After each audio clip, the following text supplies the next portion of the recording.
Dans cette vidéo, je vais vous expliquer comment résoudre des systèmes avec deux méthodes. Première méthode par substitution, deuxième méthode par combinaison.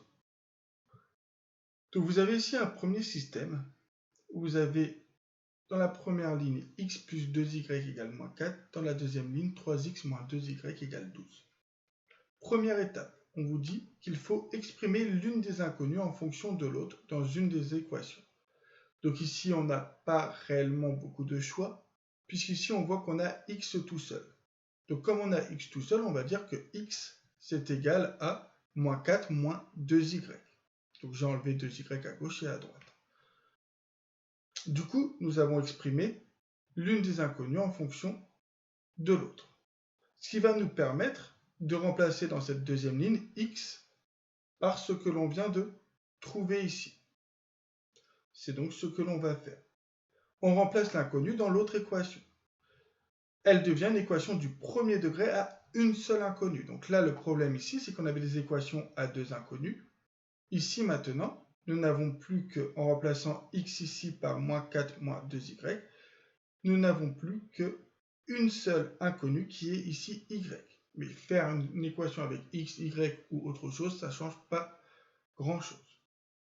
Ensuite, vous allez développer cette partie-là. Donc, on développe la nouvelle équation. Vous obtenez 3 fois moins 4 moins 12, 3 fois moins 2y moins 6y. Vous n'oubliez pas ce moins 2y égale 12. Et maintenant, on a un système qui va s'écrire bien plus simplement. La première équation, on n'y touche toujours pas, puisque le but va être d'avoir y grâce à la deuxième ligne. Et donc, vous avez moins 6y moins 2y égale 12 plus 12. Au final, vous avez moins 8y égale 24. Ce qui fait y égale 24 sur moins 8, c'est-à-dire moins 3. Nous n'avons pas touché à la première ligne depuis la première étape où on a exprimé l'une des inconnues en fonction de l'autre. Et la dernière étape, on remplace l'inconnu qu'on vient de trouver, donc y maintenant vaut moins 3, on va le remplacer dans la première équation. Ce qui fait x égale moins 4, moins 2 fois moins 3. Alors officiellement, on ne doit pas enchaîner des égalités dans un système pour un souci d'équivalence. Maintenant, je ne vous en voudrais pas spécialement si vous le faites. Ça m'arrive aussi moi de le faire. Normalement, il faut à chaque fois refaire un système pour chaque calcul que l'on fait. Mais bon, donc vous obtenez x égale moins 4 moins 2 fois moins 3. Vous aviez moins 4 moins 2y, y vaut moins 3. Moins 4 moins 2 fois moins 3, ça fait moins 4 plus 6 égale 2. Au final, vous obtenez que la solution de l'équation a le couple 2 moins 3. Vous pouvez vérifier vos calculs. Normalement, on n'a pas besoin puisqu'on a équivalence. Mais on va vérifier les calculs en remplaçant donc vous avez 2 et moins 3. Vous remplacez ici x par 2 et ici par moins 3. Vous devez trouver 4. 2 plus 2 fois moins 3, donc 2 moins 6 moins 4. Ensuite, 3 fois 2, 6, moins 2 fois moins 3, ça fait 6, 6 plus 6, 12. Donc, on a bien trouvé l'unique couple solution qui vérifie ce système. Alors, bien évidemment, là, j'ai exprimé x en fonction de y, parce que là, vous aviez x tout seul. Imaginons que vous ayez un système avec un y sans coefficient devant, vous pouvez exprimer y en fonction de x. Donc, vous n'êtes pas obligé d'exprimer forcément x en fonction de y. Parfois, vous allez exprimer y en fonction de x. Vous verrez des exemples en classe. Maintenant, méthode par combinaison. Donc ici, vous avez 5x plus 4y égale moins 1. Puis 3x moins 2y égale 1. Donc on va déjà se poser la question, est-ce qu'on peut faire par substitution?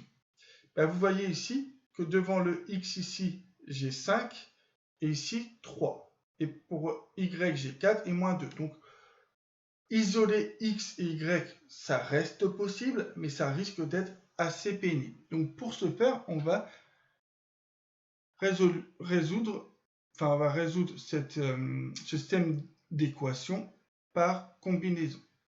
Donc le but va être d'éliminer x ou y. Donc pour éliminer x ou y, on va multiplier chaque équation par un nombre afin que les coefficients de x soient les mêmes, puisque là on va décider d'éliminer x. Donc vous voyez ici qu'on a 5 et 3, là je vais multiplier toute l'équation par 3 et ici par 5. Du coup on aura le même coefficient. Donc je multiplie toute l'équation par 3 puis par 5. N'oubliez pas de mettre toujours le calcul que vous faites. Alors là moi j'ai mis 3 fois et 5 fois. Normalement pour résoudre ce genre de système on va plutôt dire la ligne 1 va prendre, donc on va dire la ligne 1 va prendre 3 fois la ligne 1 et on va dire la ligne 2 va prendre 5 fois la ligne 2. Donc on écrit un...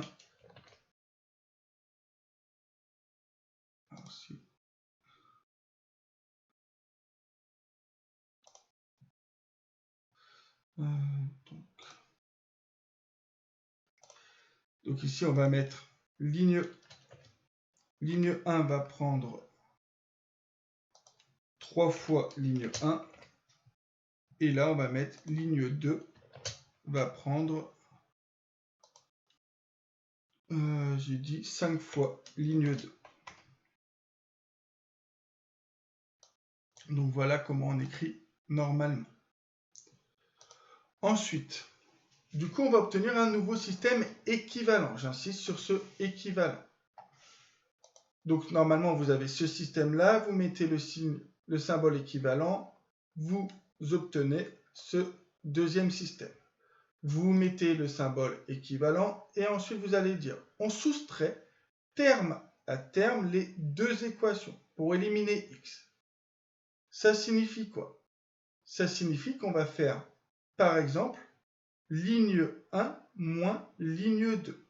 Donc si vous faites ligne 1 moins ligne 2, vous obtenez 0x, c'est ce qu'on voulait, plus 22y égale moins 8. Donc attention, tout ce que j'écris là, c'est de la remarque. Vous ne l'écrirez pas comme ça.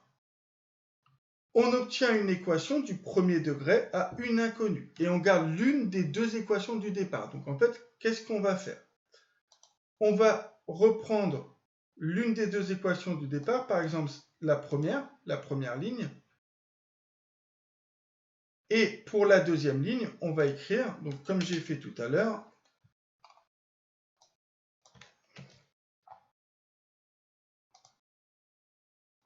donc vous avez ici ligne 1 reste ligne 1.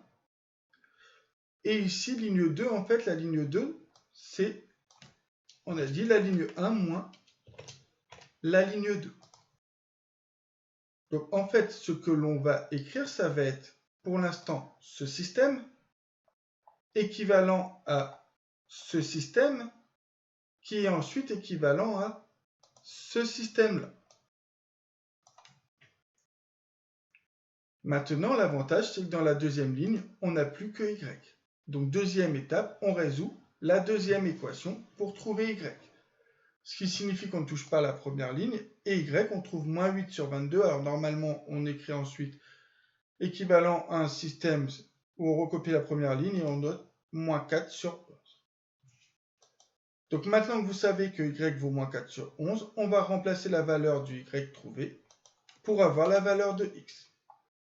Donc maintenant, vous allez remplacer ici y par la valeur qu'on vient de trouver. Donc ça fait 5x plus 4 fois moins 4 sur 11 égale moins 1. Vous gardez y égale moins 4 sur 11, c'est équivalent à ça. Vous faites les calculs et à la fin, on obtient x égale 1 sur 11. Et y reste moins 4 sur 11, on l'avait trouvé depuis pas mal d'étapes. La solution de ce système est le couple 1 sur 11 moins 4 sur 11. On peut vérifier, donc vous remplacez x, vous remplacez ici x par ce qu'on a trouvé, donc je crois que c'est 1 sur 11, vous remplacez x par 1 sur 11, y par moins 4 sur 11, normalement vous trouvez moins 1, la même chose ici, vous trouvez 1. Voilà comment on résout des systèmes d'équations, soit par substitution, soit par combinaison. Bien évidemment, cette vidéo ne peut pas suffire pour comprendre ce genre de système, puisqu'il y a en plus plusieurs cas particuliers, où parfois on a une infinité de solutions, parfois on n'a aucune solution. Mais ça, on le verra en classe. De toute façon, pour des systèmes d'équations, il faut énormément s'entraîner. C'est ainsi que se conclut cette vidéo.